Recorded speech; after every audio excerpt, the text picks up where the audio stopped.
2 days, look Sam, you haven't really lost your arm, you haven't really wrecked your leg, it's okay. You're in this movie, it's going to end soon. You're in this nightmare, it's going to finish. For 2 days, I was in a complete and utter state of denial. And then realising what had happened, I remember going through pillow after pillow, just simply for my tears. But not because I was sad for myself.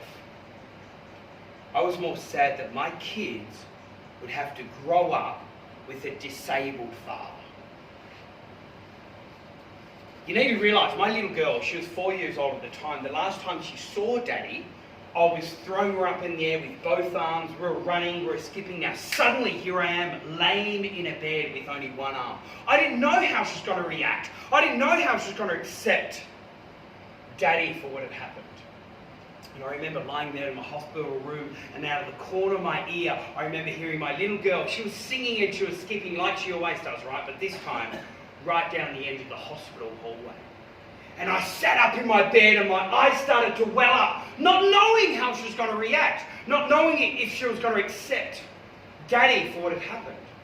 And I'm staring at the door, just waiting for her to come in. Then suddenly, I remember seeing these tiny little hands, and she grabbed hold of the door like this, and she peered in, and our eyes just met, and she ran into the hospital room, tears were running down my face, and she jumped up in the bed, and she goes, Daddy, Daddy, Daddy, Daddy, Daddy, did you have a car accident?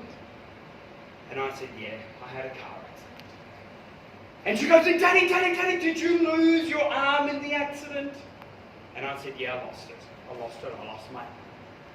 And she goes, and Daddy, Daddy, Daddy, the doctors, they couldn't find your arm anywhere? She literally thought they just had to find my arm and stick it down. Sticky tape fixes everything, Daddy. But my kids have never said, Dad, I wish. Dad, I wish you had 2 arms. They've never said it.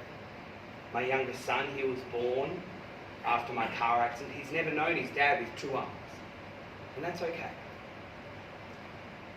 I'm now going to take myself out of that story. Come on, let's give that performance a hand. Yeah!